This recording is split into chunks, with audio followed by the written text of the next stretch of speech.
So I'm going to go ahead and introduce our speaker today for our first session in the professional development track. So Dr. Rice, founder of nation's largest student and new dentist community, Ignite DDS, Dr. David Rice travels the world speaking, writing, and connecting today's top young dentists with tomorrow's most successful practices. In addition to Ignite DDS, Dr. Rice maintains a team-centered restorative and implant practice in East Amherst, New York. He's the clinical editor of Dr. Bicuspid, and he is on the faculty with the Pankey Institute as well as Ignite University.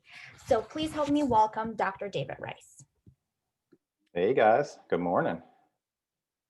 I'm going to go ahead and give you remote control now, Dr. Rice. Sorry to interrupt. Awesome. Let's see if we're working. There we go. Excellent. All right, gang. Listen, first of all, I am pumped you're all here. It's a Saturday morning. You guys get a terrible knock about life and what your expectations are compared to old dentists like me and how they view you. So I love that you keep showing up and keep proving them wrong. We're going to talk today about how to lead a team, not a staff. And this is going to be true for the next 30 years of your career. It's really true, especially, I'm going to say over the next year and a half, because with everything going on in the world, you and I have to learn how to create certainty. There's so much uncertainty out there that we have to figure out how we do that for our teams. So when you go into practice, whether it's as an associate, you buy a practice, you start a practice, whatever that avenue, that lane is for you, you are the de facto leader. And creating certainty is a powerful leadership tool. So let's see. All right, so that's my team. I show you them, one, because I don't get to be here without them. They're working really hard in Buffalo, New York right now. I'm in Florida presently, but my partners are doing an amazing job leading them while I get to be here. So that's really cool.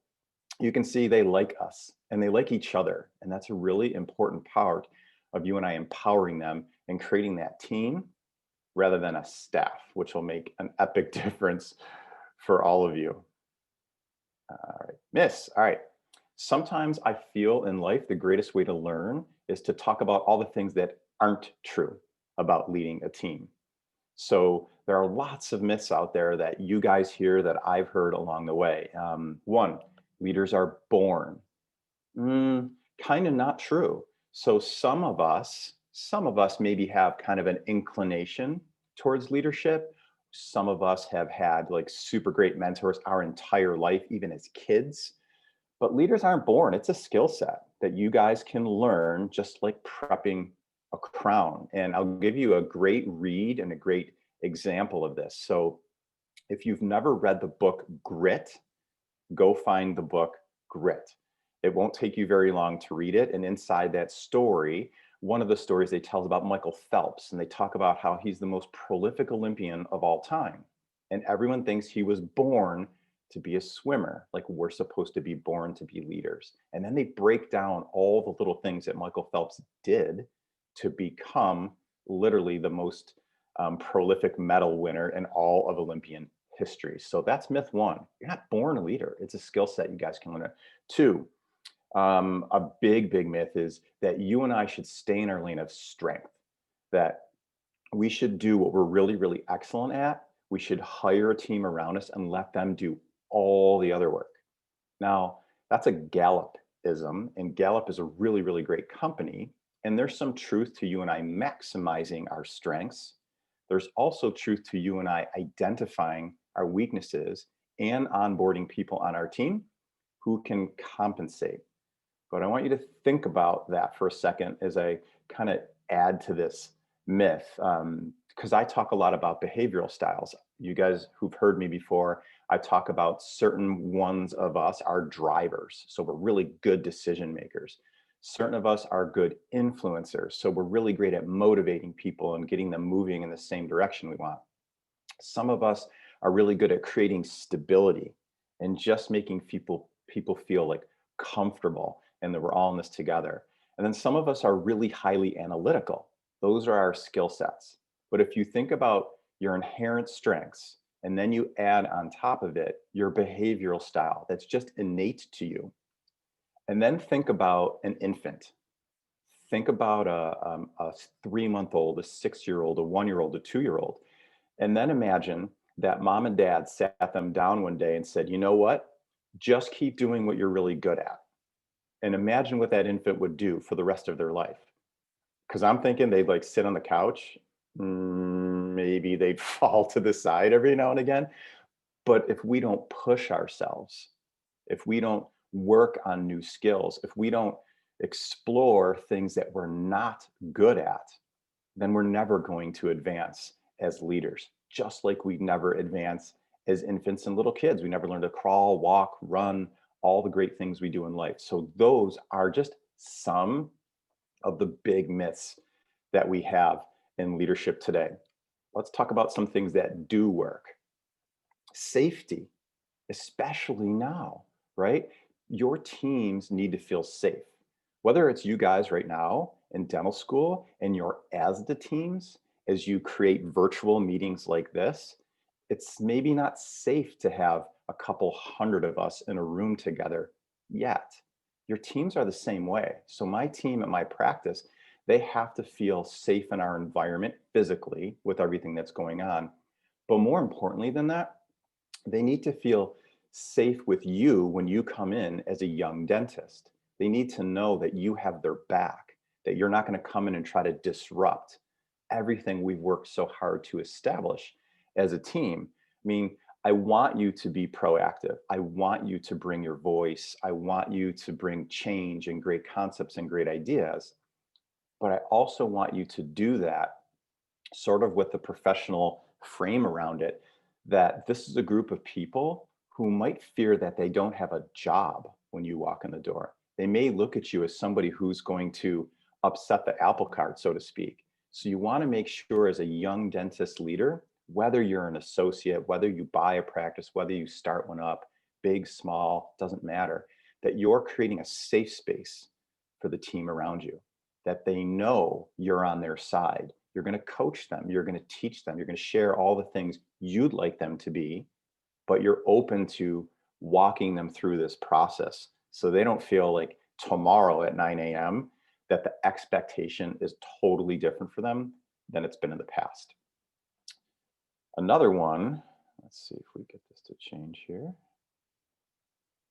I think we skipped past one. So the one we bounced over a little bit was people need to be heard.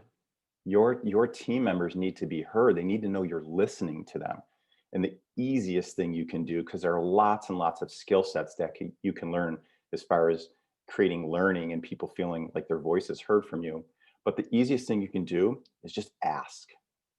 Seek first to understand who they are. Seek first to understand what their life goals are. What do they want to accomplish as a dental assistant, as a hygienist, as someone on the business team? Where can you help them grow from where they are today to where they want to be? And when you ask those questions genuinely, when you really, really want to help them and you listen so they feel heard, then as a young dentist leader, you have a lot of influence over your team. And they're going to get right behind you and follow you wherever you want to go. Another one is this: team members need to feel valued. So you need to be able to engage them, right? Part of that is just asking those questions like we talked to. And I'm going to pull in a leadership myth here because some of you are super outgoing. That's going to be easy for you, right? You're going to walk into practice. You're going to ask lots of great questions. You're going to build connections with people. And that's a simple thing for you to do. Some of you, that's not you at all, right? You're quiet, you're shy. I get you worry. I'm guessing you worry if you're that person that you're not going to be the best leader in the world. But what I want to share with you is you don't have to be great at speaking to a big audience. You don't even need to be great at speaking to the entire team at one time. Some of the best leaders I've ever known have an innate ability to just have one-on-one conversations with people. So don't freak out if you're not somebody who likes to stand in front of a room, whether it's in person or virtual. Just get with people one-on-one. Help them understand that there's a problem, there's a solution and the two of you can work together on it. Once you get them engaged, it's going to be really easy for you to educate them, right? You're going to show them how you like to do procedures. You're going to show them how communication should be between them, you, and your patients. And you're going to lean on them from the value standpoint because remember, this is a team. They probably already know all the patients. They can educate you on who everybody is who's walking in the door. They can help you understand how to talk to me versus the next patient who walks in because we're all inherently different. So that's really cool. Third part of that is you want to empower them. And then the hardest part of empowering them is you have to get out of their way. I look at leadership probably differently than many dentists, but I would highly recommend you look at it the same way because I've done this for almost 27 years now. And I've watched so many dentist leaders fail because they micromanage, because they're so worried that somebody on their team just doesn't get it, that they need to do the job for them, or they need to babysit every step of the way. That doesn't work. My mindset has always been, if you're on my team, then I have to trust that you're going to do a great job, and I have to just get out of your way. Once I've engaged, once we've educated, then my job is to just let you sprint. And if I don't trust you, then I have to be strong enough as a leader to remove you from the team. Now, that's easy when you're an owner, right? When you're an associate, your job and value is also to build alongside the team, is build value with me, the owner. So we can have these same emotions, we can dispel these same myths, and then you and I can sit together and we can help a team member, overcome what they're going through and help them get there. So I'll tell you, one of the things I really like to do with my team is I like to schedule routine one-on-one meetings with everybody. And when you schedule them in advance, then nobody on your team's going to wig out. They're not going to look at that team meeting as that there's a problem, that you're upset with them. They're not going to dread it. They're going to look at it as an opportunity. It's a check-in. And when you schedule those from day one as a young dentist, and they're like 10 minutes, guys, this isn't like a 30, 40, 1 hour meeting. This is a, hey, dental assistant, hey, hygienist, hey, business team member, I'm new here, and I want to make sure I'm doing a great job for the practice, that I'm helping us treat our patients the amazing way that you all did before I got here. Put it on your shoulders. So how about we sit down for 10 minutes every Monday morning, or 5 minutes every Thursday afternoon, and literally pre-block those times on your schedule while everybody's there on their workday. And then when you sit down one-on-one, in the beginning, all you're going to be doing, because the relationship is new, is sharing all the cool stuff they've done. You're going to catch them doing things really well. And then when there is a problem and you have that regularly scheduled meeting, it's an easier conversation because you've built this relationship so strong that so many other people haven't done with them, specifically in that practice. So statistically, the word you see on your screen right now is what it's all about. It's about habits. This is what really matters. And I kind of tell a McDonald's story when I speak with you guys lots, but McDonald's sells 2.36 billion hamburgers a year all around the globe. And how do they do that? It's a habit, right? Because it's not the best burger you and I would get.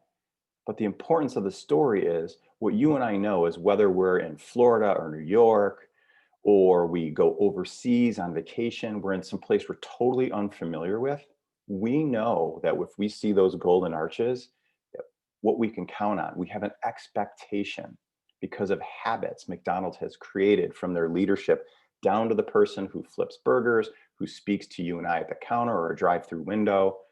They have tremendous habits. That's how they do this. So I'll tell you, in our practice, how habits paid off.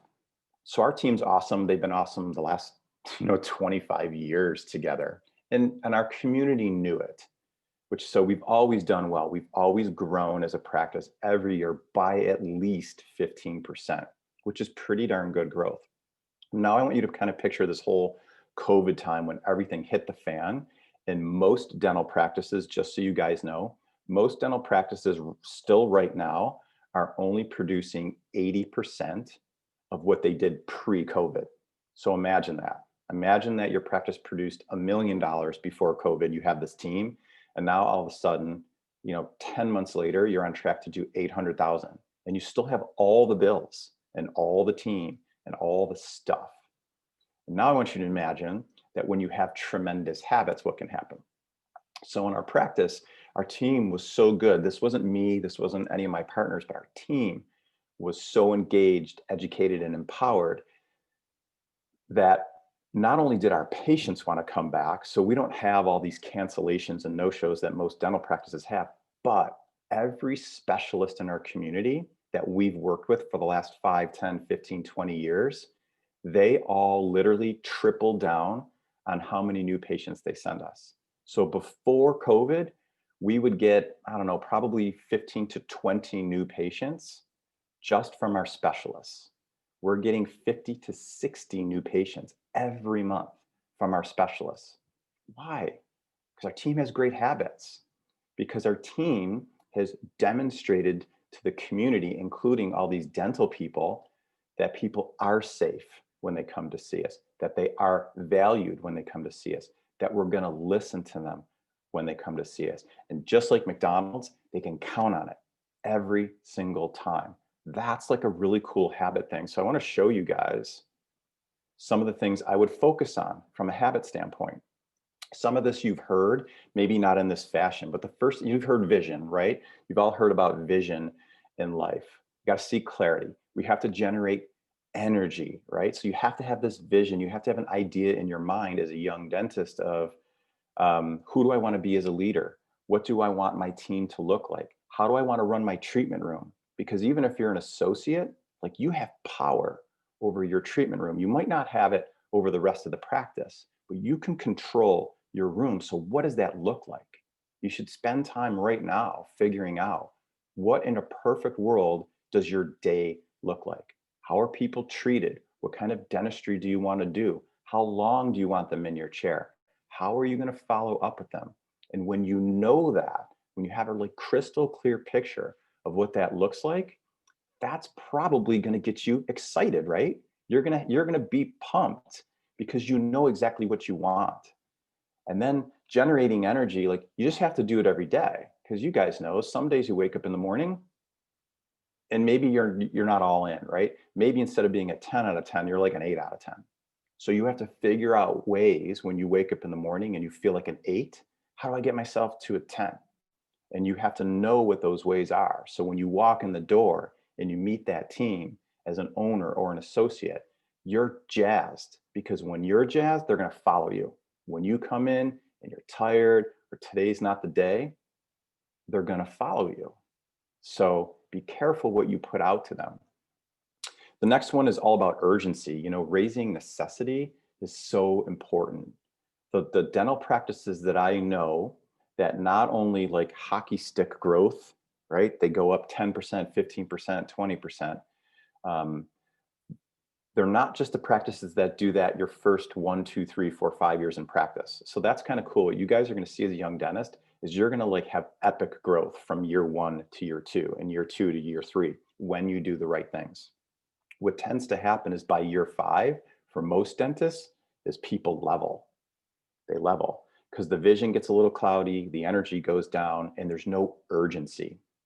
So when you guys develop a habit of creating urgency for yourself and for your team, then everybody comes in and knows that we have to be a little bit better today than we were yesterday, not a little bit better next month or a little bit better next quarter or maybe next year. We need to be better today. We need to do that crown better today. We need to make patients happier today, get more referrals today. So you have to create urgency consistently with your team as a habit.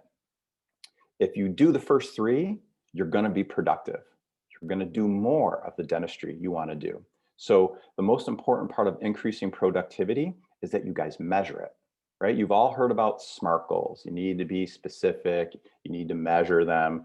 So this measurement piece is really, really important. So you can track not just what you do in your room, right? That's really important. What kind of dentistry are you doing in your room? How productive are you? But How productive are your conversations? So that maybe the dentistry is not happening today, but it's happening next week or next month, right? You're constantly setting the table for the next level of dentistry that you're going to do. And when you measure, how do you do when you go to a hygiene room and you do an exam? Are you connecting together with your hygienist for your patient? If you are, awesome. Make sure you keep doing all the things that you're doing. If you're missing it, so picture this: in my practice, we have 4 hygienists. What we measure, just as an example of this, is how well our treatment plans go when I'm in the room with Jennifer. How well do the treatment plans go when I'm in the room with Shannon, when I'm in the room with Emily, when I'm in the room with Lynn? Is there a difference? If there is, who am I doing the best with? And then let's learn what we're doing in that room together so we can replicate it in each room.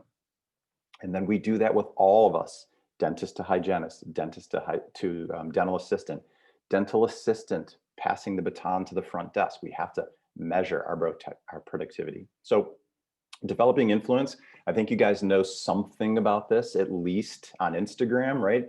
Instagram is a place where lots of us in dentistry go, and we love it when we get more followers and we get more likes and we get more comments. That's a wonderful way to influence. I want you to remember that influence as a young dentist, like digital, that's nice, but influence is about how are you influencing your assistant, your hygienist, your business team? How are you influencing patients that are already in your chair, that know you, that like you, that trust you? Because that's how you scale your practice. Instagram is awesome. Facebook can be awesome. You can externally market. That's all awesome.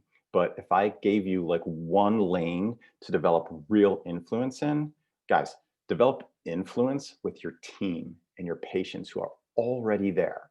And then once you're a master of that, then you can scale it, right? There's a reason we're getting 50 to 60 patients from our specialists. It's not because of social media. It's because of the relationships we've built every single day.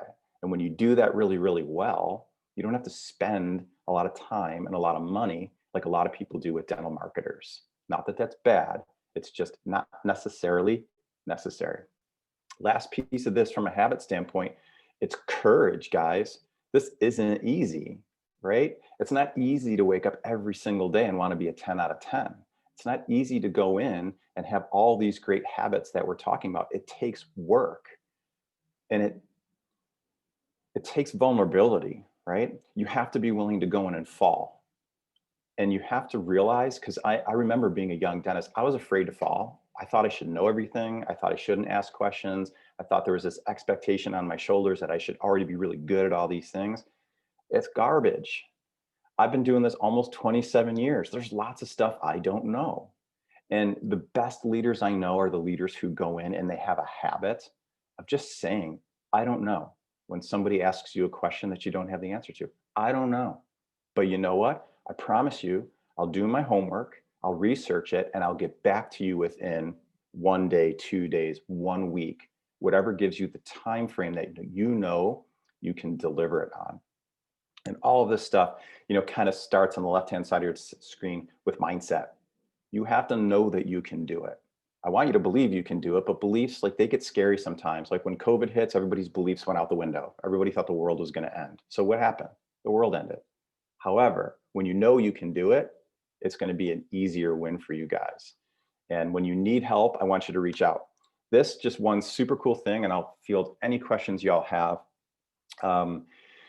We're launching Ignite DDS University next month.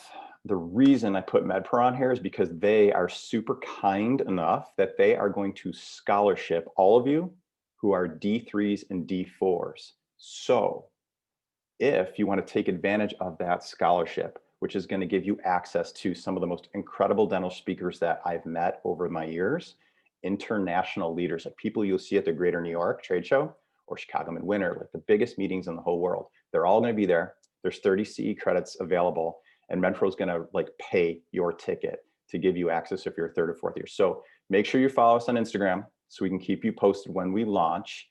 And I'll pass on a code for any of you who want to pre-register for it so we can get you in the loop. So as soon as it goes up, you guys will have access. And outside of that, I am excited to answer your questions. Thank you for having me.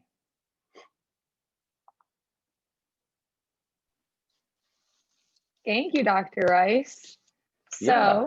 So we will start with questions. Diana's going to take back control of the screen, and we'll probably just stop screen sharing for the question portion if you're comfortable with that. Love it. And we'll ask all the questions. So the first question is, how can you assess the quality of your team's work without micromanaging?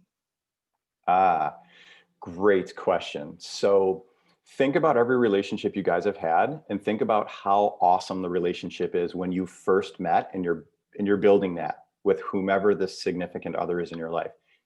The best way to do that is do the exact same thing with your team. So when you first walk in the door, I would highly recommend that first one-on-one conversation is kind of how I put it. Hey, I want to make sure I'm doing the best job I can for this practice. That's going to make your team members think, wow, this person's really different than any other associate who's been here or any other leader who's owned this practice before. And then in return, you want to engage and talk to them about all the things they're already doing, and then share with them your vision, all the things you'd like them to be doing.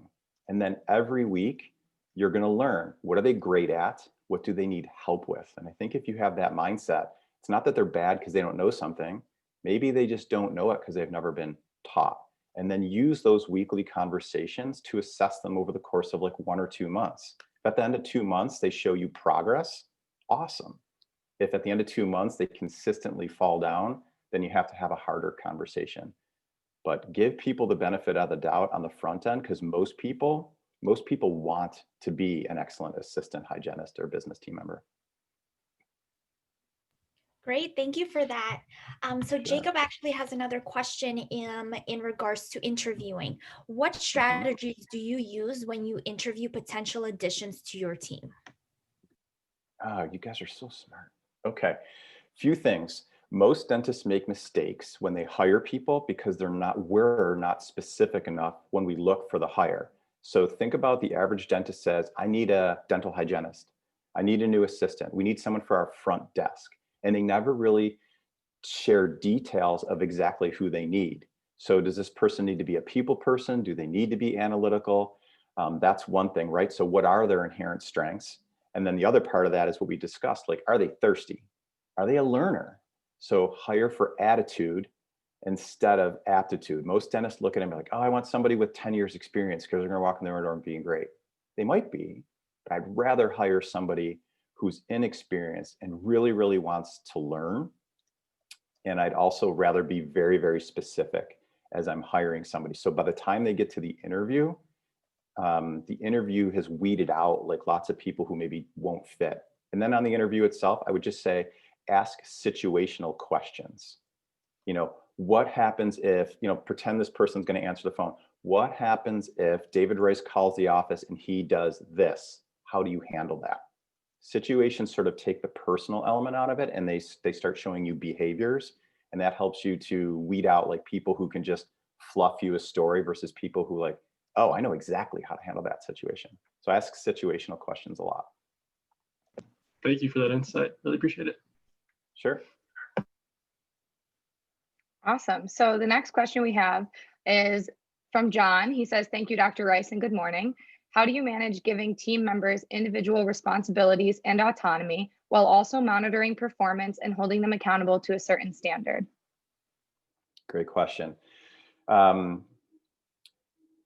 like to look at my practice. I like to look at life in general, but it's a game. And in every game, our goal is to win the game. And in every game that we want to win, there's sort of like rules. There's a lay of the land. So the first thing we need to do is we have to explain to every single team member what their role is in the win for the practice. They have to understand how to win, because most of the time when people don't perform, it's because they believe they're doing a good job based on what they did in somebody else's business before. But your values might be different than my values. Your win might be different than my win. So establish the win is number one. Two is establish the rules. When these things happen, that's not good, and we're going to sit down and talk. But you have to let people know that up front. And the third piece of it is creating accountability. So they have to know, every team member needs to know your system. hey, in the unlikely event it goes wrong once, this is what happens. If it goes wrong twice, this is what happens. If it goes wrong 3 times, in my practice, you're going to come in and rest your keys on the table, and I'm going to invite you to go work someplace else. It doesn't have to be an angry thing, but you have to establish the win of the game and the rules of the game up front with people. And you guys have a better opportunity than anyone else because you're coming in fresh. So you get to do this for lots of dentists my age who've never done it. And I teach them these lessons. They're like, well, I've done it wrong for 10 years. Now what do I do? So it's easier for you actually, which is awesome. Great, thank you. Sure. So the next question that we have is from Jess. How do you work through conflicts within your team as a leader? I love that question. I'm actually going to build some video on it. So again, if you guys follow us on Instagram, you'll see it. Conflict resolution. Let me back up. Conflict happens in general when core values oppose one another, right? Somebody challenges your belief system. So their belief, your belief are different.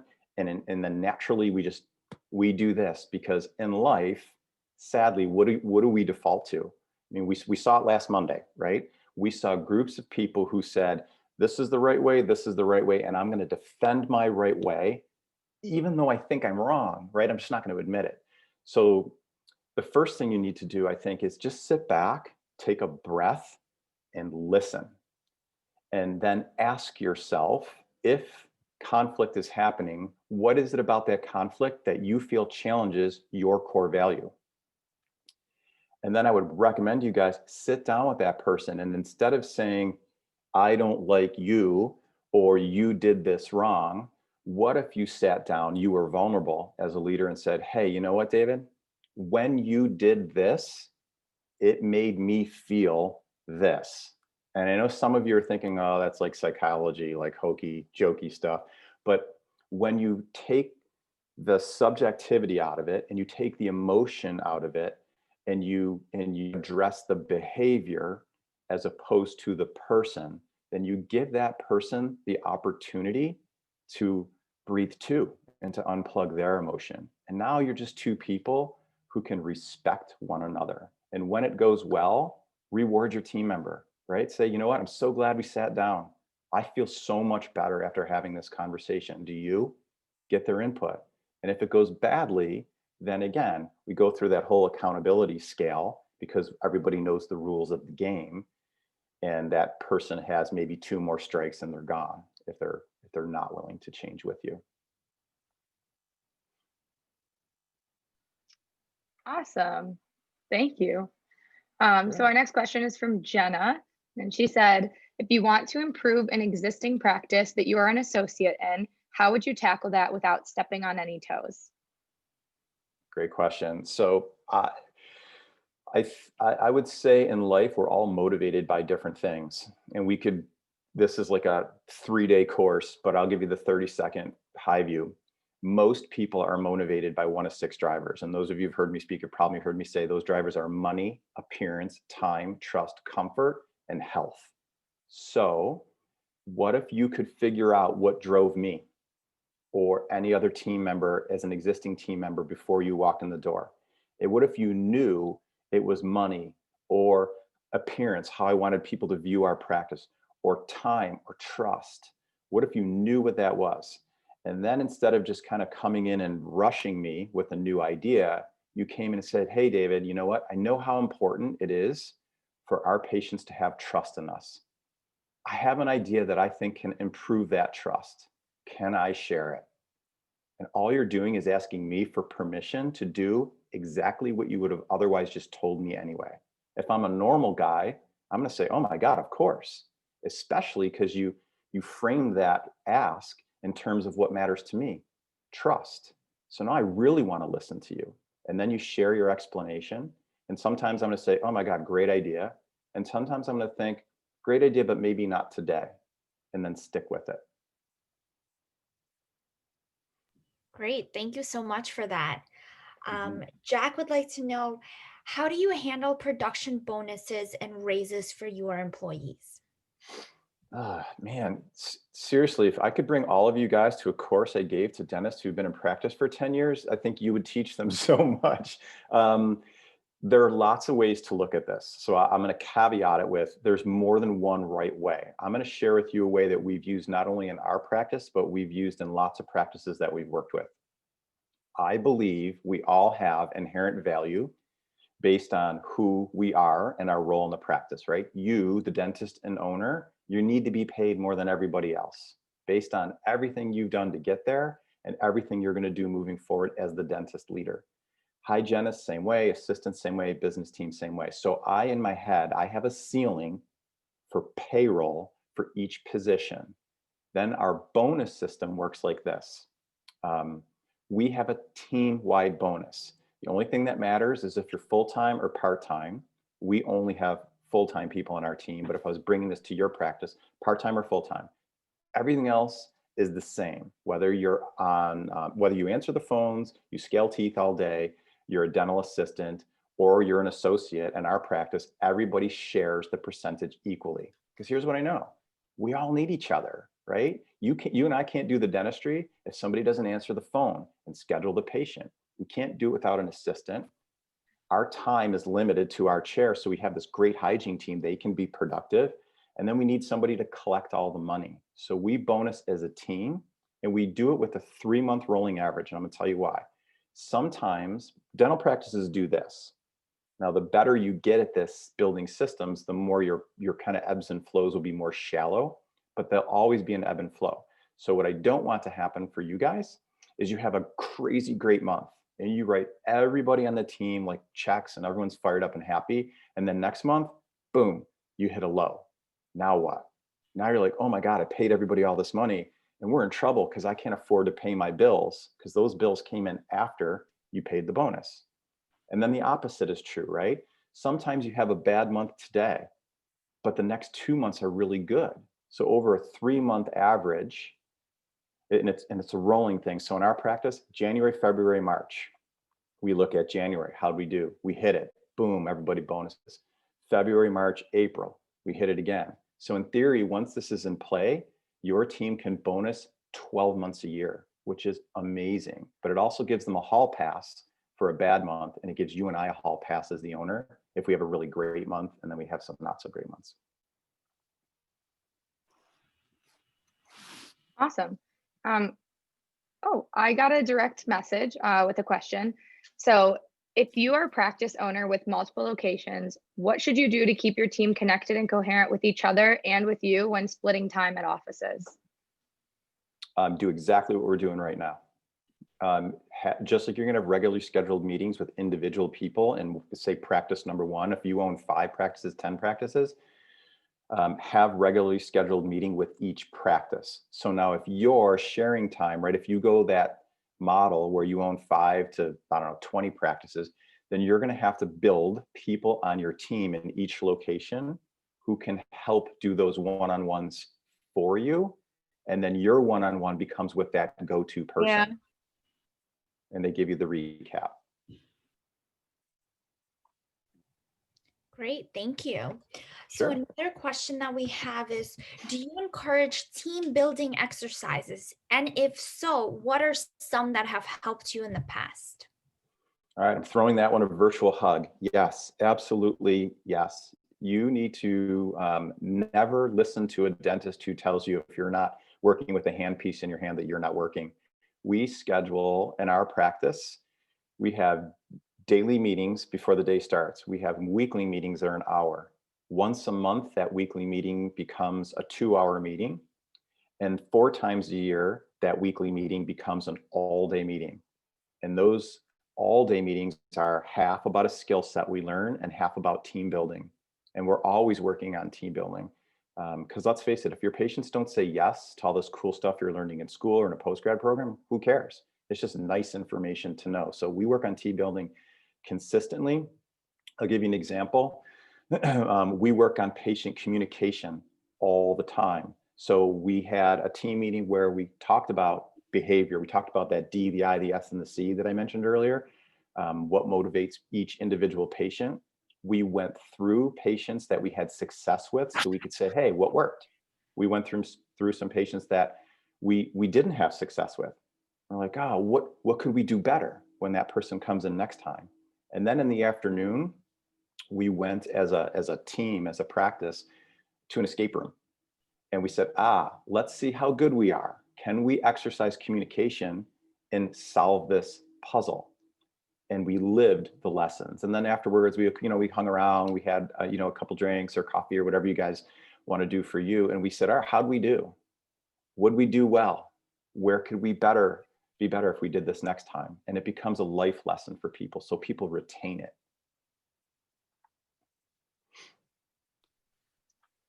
Awesome. So we have a few questions coming through the chat. We have time for just one or two more quick ones. Okay. So we have one question that says, hi, Dr. Rice, what is the best way to be confrontational if needed while always remaining kind and respectful? I would unplug the word confrontational, because for me, when I think confrontation, I think this. So I would unplug that word and I would plug in, what's the best way for me to listen to somebody else's story and solve this problem? And I know that's like a verbal shift, but if you guys remember that mindset slide, when you walk into a one-on-one, if you're walking in thinking we're going to do this, guess what's going to happen? If you walk in believing that you're going to listen and you're going to solve a problem, guess what's going to happen?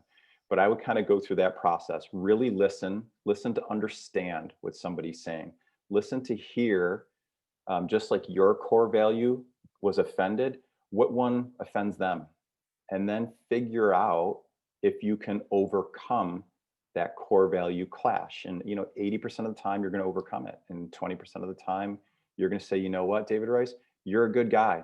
You're just not a good guy for the dental practice here. I'm sure you're going to be happier somewhere else. So it never actually has to be a confrontation. That was a really good question. And I'm going to just ask one thing, sneaking in super quick here. Whatever school you're coming from here, when you guys want to dive deep, we could do that on any one of your questions. Please reach out to me. I would love to set up more time with each one of you and your classmates. We can pick any topic you want and do this. So back to you. Thank you, Dr. Rice. We'll go ahead and ask one more question. So Jacob is asking, can you talk a little bit about how you went about building the trust for your partners on your team to take care of your office and your patients while you're traveling to educate others? Sure. In addition to some of the things we've talked about, I would tell you the simplest lesson I've learned in life is, rather than speak the words of the things you would want people to do and how you'd like them to behave and who you think you and they should be together as a team, do all the things. So the easiest thing we did as young dentists when we first started this whole practice thing was, anything we would ask of a team member, we did it. And we wanted them to see us. And I'm talking like, when the garbage needs to be thrown, throw the garbage, because then you get to ask everyone on your team to throw the garbage, and you never have the hierarchy of like, well, I'm a dental hygienist, I don't throw garbage. That's the assistant's job, right? The worst thing you can have happen in your four walls is to have the mindset of, that's not my job. So when you show your team that you're willing to do every job, two things will happen. They'll be willing to do every job, and they'll never expect you to do all those jobs that you probably don't think you should be doing necessarily. They won't ever ask you to do them. They just needed to see that you were willing to do it. Awesome. Well, thank you so much for your presentation, Dr. Rice. We're going to share the launch code now for this session. And if we could just remind everyone, and I'm going to stop